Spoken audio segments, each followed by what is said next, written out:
Welcome ladies and gentlemen to a continuation of the Witcher lore series. Last episode we looked at Velen, some of its history and its locations, but today I'm going to talk a little bit more about those pretty little things called monsters, those being the Harpy and its close relative Erynias.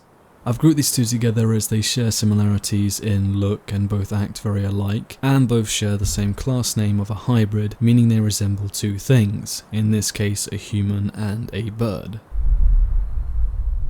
To begin with, this is a harpy, a bony, thin being, feathered wings stretched from its back like an ugly butterfly, a fleshy and bone-like beak stretching from its face as narrow dark eyes poke out from under a wrinkled brow. From their hands extend long claws like talons which they use to scratch and beat the skin off their enemies, lurching down from the skies in a fierce, overwhelming force.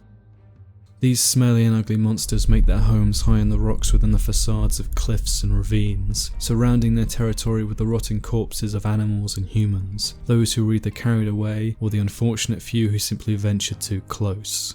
It stands as a warning to any looking to hunt them and provides the monsters with a close source of food not far from their roost.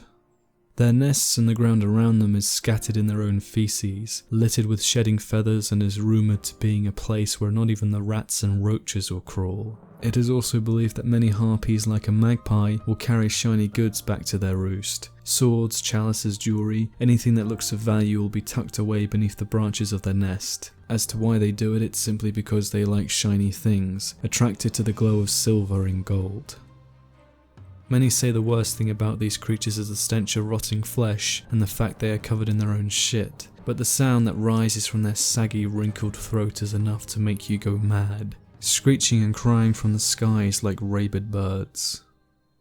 Similar to the harpy but native to Skellige, Erynias are much more violent and cunning creatures. They aim for the vital areas on humans, causing bleeding, and are much more capable of taking down bigger enemies, and even witches. Being smarter and faster, basically a much more deadly and aggressive version of a harpy, similar to an ice troll compared to their more docile rock cousins. Like many other weaker monsters, they both hunt in flocks, feeble and cautious creatures alone but fierce when together, especially when defending their territory. Almost never will you find a lone harpy. They stick together closely, each swooping down one by one to attack their foe, coming from every direction without warning, using their numbers and their flight to their advantage. A crossbow or an ard blast to knock them down to the ground is one of the most effective ways to kill them, as once grounded they take a single stab to finish, being incapable of walking or really having any control on the ground.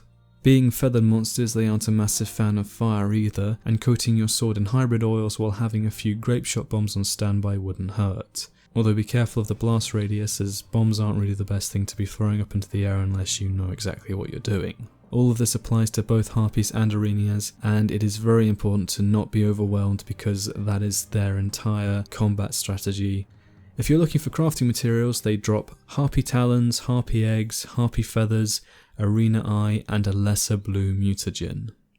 With my personal thoughts on these creatures, I've always liked the appearance of the very grisly and ugly things because there is always a lot more fun involved while looking at them and the way they're designed. There is just something amazing about the things that aren't perfect, and the monsters in the Witcher world are so well created because they share similarities to things we know but always with a little twist. Harpies are like people with wings, yet they act like a creature with a very primal nature and act solely on instinct, and by far the best part is the beak that just grows out of their face and is made of skin and bone, and it's just really awesome. And you've got to appreciate the amount of design effort that went into every creature and monster that I've talked about so far, because there is a strange love behind it, like a love for things that look unnatural and strange or disgusting, but at the same time just amazing because of the personality that shows through each of the monsters and how they look and act within their own world. And I think that's just an incredible amount of detail and attention went into making sure each of these creatures had their own appearance, had their own personalities, and it's just really awesome to actually look at these up close and to be able to see everything that went into the design is just incredible because you don't notice it while fighting them.